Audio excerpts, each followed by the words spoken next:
everybody. This is James from the Big Easy, host of the Who Dat Temple on iVlog. What the hell? Phone by Vlog. We on Twitch now. Damn it.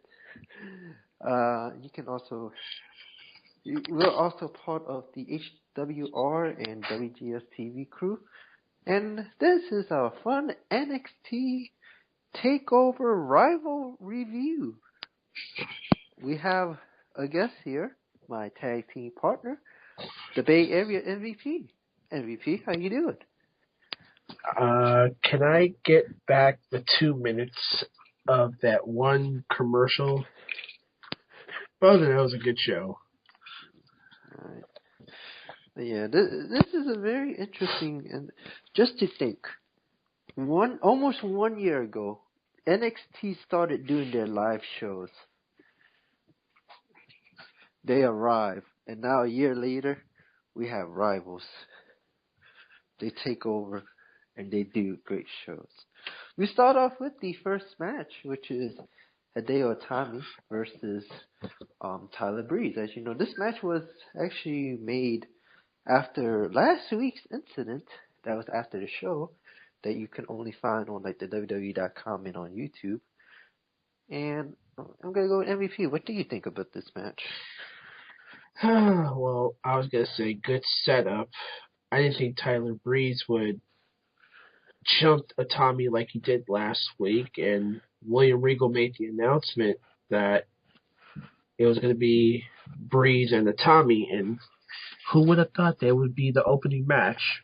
Very good match, by the way. Tyler Breeze had good offense, taking out Itami's legs for a while, and then, the roles have reversed. The tide flew over, and Itami came in and did his thing with the flying kick, and he got the win. So I give this one a decent 2.8. I mean, I wish that Itami could have got more offense, and even though Tyler Breeze, got an early offense, but 2.8 for this match. I give it like a solid 3, because I think, this was a good match to start off the show, because you have Hideo Itami and Tyler Breeze, two good athletes on the NXT roster, and the fact that it's kind of really surprising how Tyler Breeze really dominated the match in the beginning, and then basically you see Hideo Itami come back and win the match even on like an injured leg and whatnot. Man, I just feel I think people is like saying, oh, why don't he just do the GTS? Because I think WWE told him not to do the GTS. Even everybody knows he does. He's the inventor of it. Answer on. I'm sorry about that. The next match was the no disqualification match between both Dempsey and Baron Corbin. I feel like this was a lackluster match. Usually matches on the NXT live shows are good, but this one is like one of those rare ones that wasn't like expected. It's like it's just them beating each other up. I mean, yeah, they fight on the outside, but really, where's the weapons use? They use no weapons at all. They hinted at the using of a chair, but then you got the freaking end of days by Corbin for the 1, 2, 3. So I say this is like, I'm gonna put this as like the worst match of the night category. I give this like a 1.5. MVP? Well, they've been feuding for a while, and nobody expected this match to be any better than a street fight, and which it was a no disqualification match. And pray tell that, hey, Bull Dempsey was pretty much dominating the match, and finally got the best of Corbin, and the crowd was a little bit shifty towards Dempsey taking over, but, as it was going towards the end, Corbin hits end of days out of nowhere. So I would only give this a fair 2, because This match should have never, ever been this long. Knowing that both Dempsey's finishing move, the diving headbutt, did connect, but he kicked out at 2. So I'll give it a nice, generous 2. It could have been more, and yes, I agree. Worst match of the night. I feel like it could have been just like a regular match, but they added the no disqualifications for some odd reason, but they didn't have anything to where both of them can get disqualified. That's just my opinion. Next match is the NXT Tag Team Title match between the Lucha Dragons and Blake and Murphy. MVP, start this off. The only thing I'm going to say is on that one, it's just basically, who would have thought Blake and Murphy would have been that team to beat the Lucha Dragons? Good match. I'll give this one a decent 3. I mean, they came out of nowhere, and people are saying that Blake and Murphy were a tag team that's a stepping stone. I think Jason Albert or Corey Graves said that during the match. I'm not sure which commentator said that, but in all honesty, hey, they won. And we already know about the reports of maybe both of them coming to the main roster. I mean, Sid Carl's going to come back, maybe Kalisto, maybe just him. But, good match overall, and I think Blake and Murphy deserved it. I give it a 3.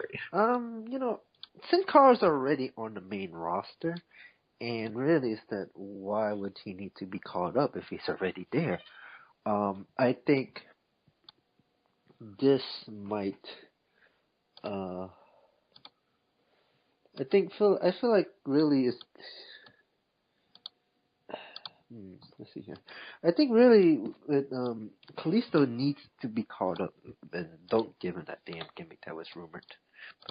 But they say it's false anyway. But anyway, beside the point. Yeah, this was an interesting match. Really, it wasn't like a good match. I mean, it's a good match, but it's not like a great match to like high standards for the Lucha Dragons, because they have had, great matches on like the last 2 NXT takeovers, and really you were surprised to see Blake and Murphy won the title off of them on like a regular NXT show and not on a takeover. And basically, but they proved that why, they could be a force to reckon with in the tag team division in the future on the main roster if they get called up, Blake and Murphy. But right now, I think I see them holding the titles for a while. Next match, man, I'm gonna let you start this one. The number 1 contendership match between Finn Balor and Adrian Neville. Well, now, the only thing I have to say is, for fans that followed before he was Finn Balor, he was Prince Devitt in IWGP. The face paint is back, folks, and the crowd basically went apeshit for Finn Balor.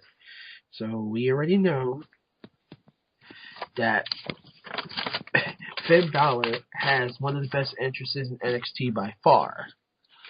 So, yeah, but as far as the match goes, these two knew each other back in the Indies, and one of the best versatile matches between the both. I really think so. Just too bad that Finn Balor botched his Pele kick, because I thought he could have executed it a bit better, but, I mean, pray tell. But at the end, what did we get? The coup de grace for the 1, 2, 3, and the new number 1 contender is Finn Balor. Oops. Well, I didn't think he botched it. I think they did that on purpose. Like, oh, he did the Pele kick. Oh, super kick. How did he do a super kick after getting Pele kicked? Unbelievable. This was the match of the night by far. I'm sorry, but I'm calling it match of the night after seeing all that. And basically, you're right. They know each other from the indie days, and, those two are friends.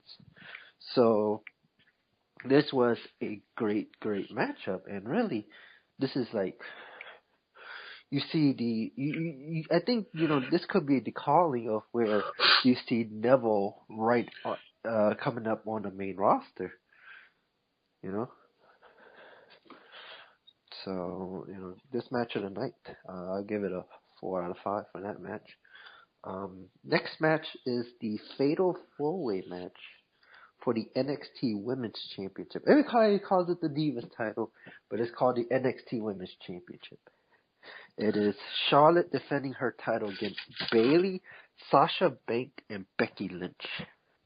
Now, I say this so many times on HWR, so many times on WGS TV. This is why NXT is better than the main roster. Because these women, these divas, these women wrestlers prove why they are the future of the company. They can compete, they can fight, they can take bumps.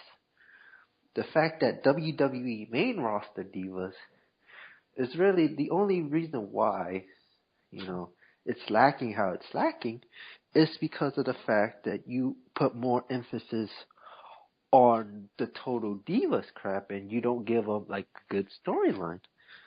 You see, in this one, it's like, Sasha still going for, she wants the title from Charlotte, former best friends, former BFFs, and then basically like,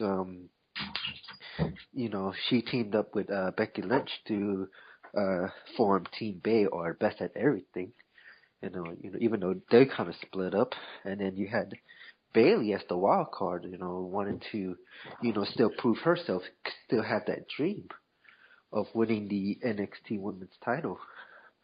So it was anything goes, and this was a great match, and I called this match, but I get to give props to Sasha Banks on how she won that match and how she beat Charlotte, and this now leads to the question. This is the third person now we talk about coming up on the main roster. Do you see Charlotte coming up to the main roster? Yes. Because I think with Charlotte, she can help with that main roster.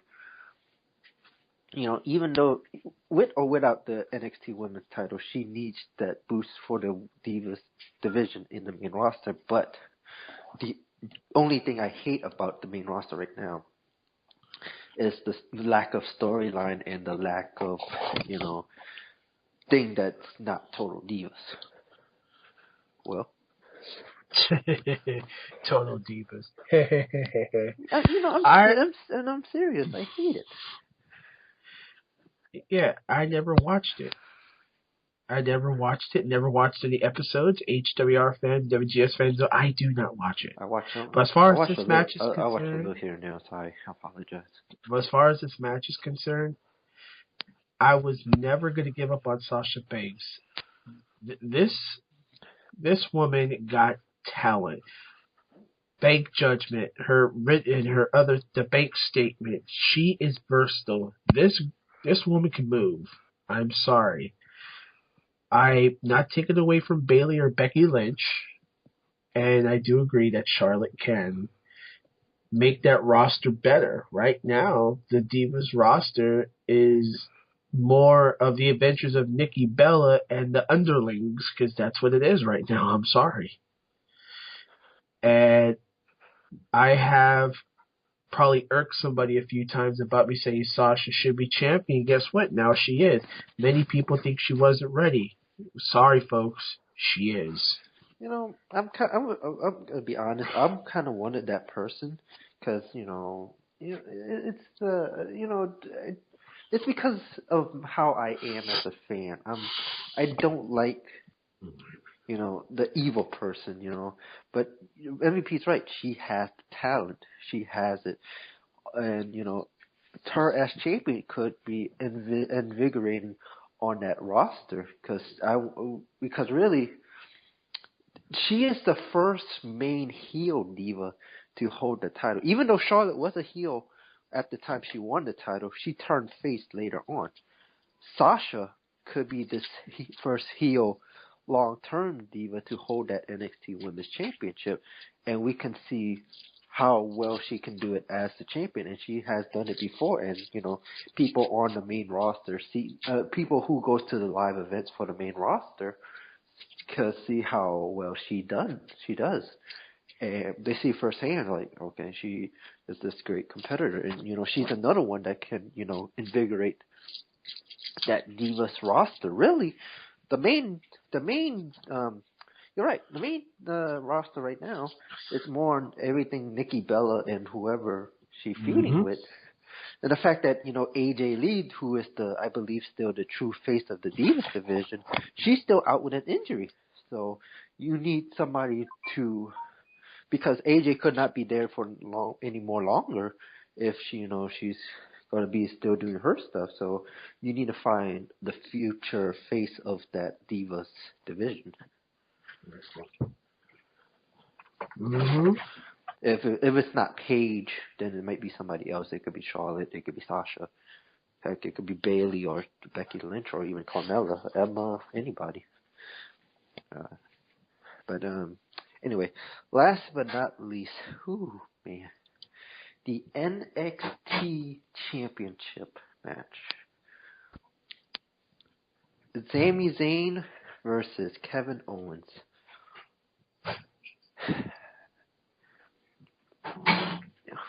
You wanna go first, or should I go first on this one? You don't sound enthusiastic to go first, aren't you? I am. I mean, no, I'm just questioning you. I'll go first. That's fine. The only thing I'm gonna say is, it wasn't the type of match I thought it was gonna be. I really did not think it would be that type of match, but it was power and dominance is what you mostly seen in this main event. And, hey, when a match like that just makes you wonder. But Kevin Owens is the new NXT champion. Ref had stopped the match via stoppage. And that was it. So congratulations to Kevin Owens. I just think the 2 extra power bombs were not really necessary, but he had a goal and I guess he achieved it. But again, not the match I expected. I'll only give it a 3 because the crowd, went ole ole ole ole, fight, coach, fight, and everything. So that was basically. Because really, here's the thing about that, that crowd. Those are like a smart crowd. Can't you like your own fucking door? That crowd knows how those two are, like from the independent scene. They're smart on their wrestling knowledge.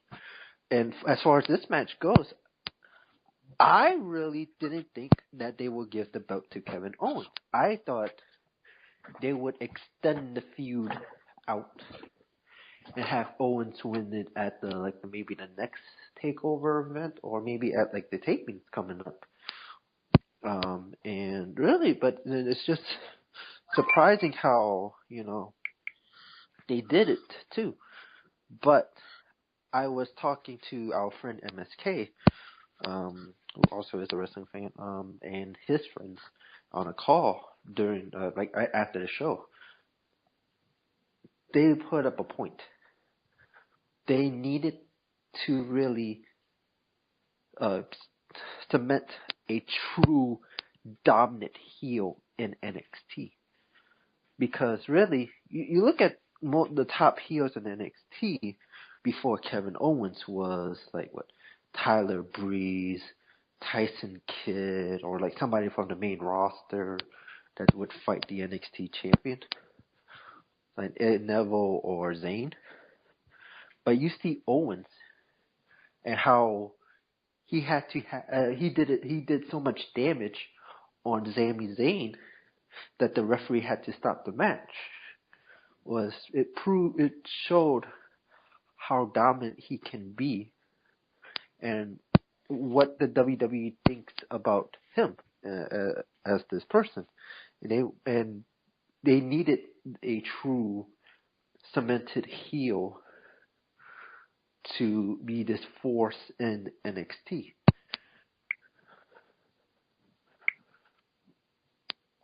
So, anything you want to add?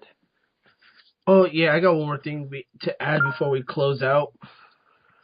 Basically, I'm only going to say is those couple of eerie promos talking about I'll appear next week.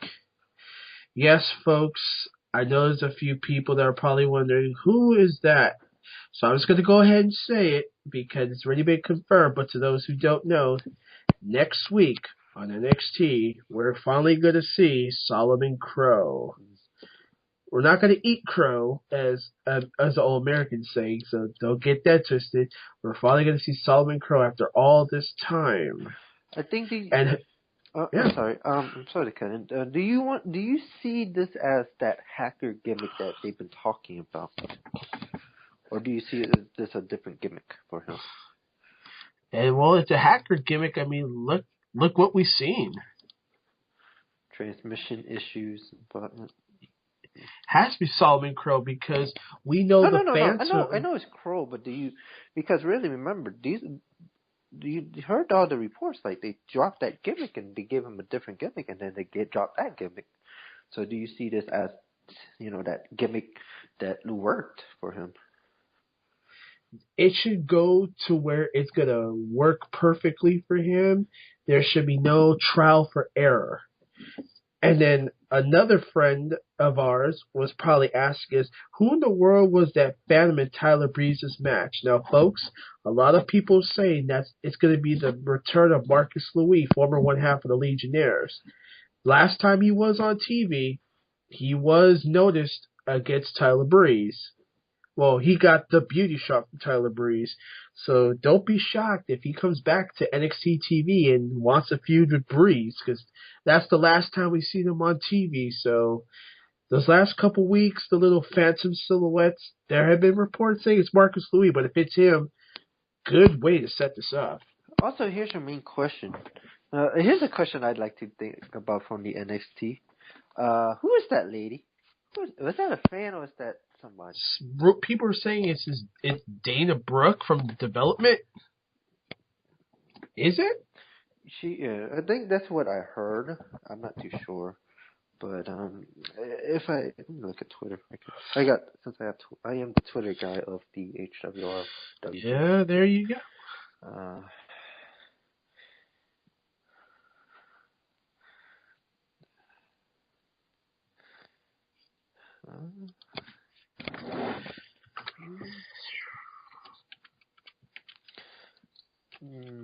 Yeah, they could. We're not too sure, but they say they could be. But nobody's 100% sure until.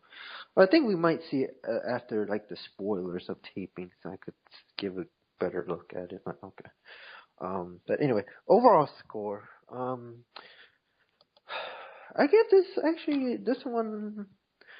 I give this actually a 4 out of 5. I was kind of like intrigued in the beginning. The two matches, like the tag team title match and the no disqualification match, really didn't impress me as well as the matches that usually happen at TakeOver. Usually would excite me. It was like oh my goodness, and but.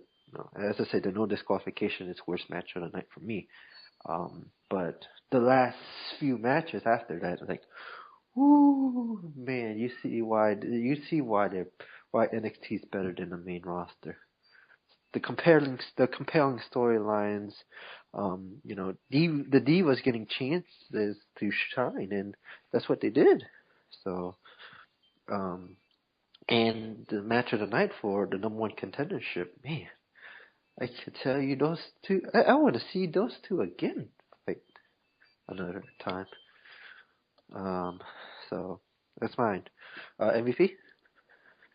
All right. Well, the only thing I'm going to say is, overall, I'm going to give this a 3. I mean, actually 3.5. Best match was the Balor Neville match. That level of intensity in the ring was just unbelievable. Worst match, Corbin Dempsey. It should have never lasted that long. I'm sorry. And if some of our HWR fans disagree, understand something. If you watched the same match I did, you'd understand. And the honorable mention, yes, I don't do honorable mentions that much. I will give it. Sasha Banks is finally the NXT Women's Champion. And I did not give up on her. Many people thought she wasn't going to overpower Charlotte and how she was, but that was impressive. I'll give it to Charlotte. Really, for me, I give that honorable mention too, because really, I thought, no, I called it. I called that Sasha Banks, but I had like maybe a sneaky feeling that they could give it to Bayley, but at the same time, you need a good dominant heel on top as the champion, and what better way to do it than the boss of NXT? You know, she proves herself in week in, week out with all those movesets, and basically, you know, this could lead towards maybe something where, you know, she fights somebody like a Bayley, or even she could even feud with Becky Lynch now. So yeah, that's a good one. But anyway, that's it for this review. I'm sorry if this bores you, but oh well. You know what? I don't give a damn. You really don't you? No. Anyway, we got our tag team partner / sucker over there, MVP. Tell us where you can find you at. Of course, y'all can find me on any of our Facebook pages at Hardcore Wrestling Radio or trolling about on WGS TV. I know I've been lacking with the faces and heels of the week, but you know, work does take my time, fans, so I apologize. But lucky enough, I will try to get to them as soon as humanly possible. And you can check out my HWR in the news on SoundCloud.com/HWR Show. Yeah, you can find me also on the HWR and WGS TV Facebook page. Give them a little plug over there. That is Facebook.com/Hardcore Wrestling Radio or Facebook.com/WGS TV. You can find me personally at Twitch.tv/FatBoy504. I do my gameplay on the PS4. And if lucky enough, I could be back on iVlog if I wanted to, for maybe some game shows. Hint, I might do some game show stuff on iVlog sometimes in the near future. You can find me on Twitter at FatBoy504. It's mostly retweeting random crap or talking wrestling or do some random. And you can also find me on youtube.com/JTD70129, where I do random stuff like this. So for those who are listening, I'd like to thank you. Subscribe if you can, like the video and whatnot. MVP, what are we sponsored by? We are sponsored now by the new medication called Fucking Shoot Me, because fuck it all, our distribution was not longer funded, so it's called Fucking Shoot Me. It started from when Roman Reigns won the Rumble, and our prescription will end once WrestleMania is over. Hopefully so. We'll get back to human life. I thought that prescription started when the Seahawks made that damn play. No, Royal Rumble. It was Royal Rumble. Okay. The last my fuck it all is when the Patriots won. Actually no. The milligrams went up. The milligrams went up. Our distributors couldn't hold our upsale. Alright. So till then, okay, bye. And don't forget to please subscribe to OMFG. Wait, no, wrong thing. Just get your fucking Shoot Me Star at local stores. Find all. Goodbye.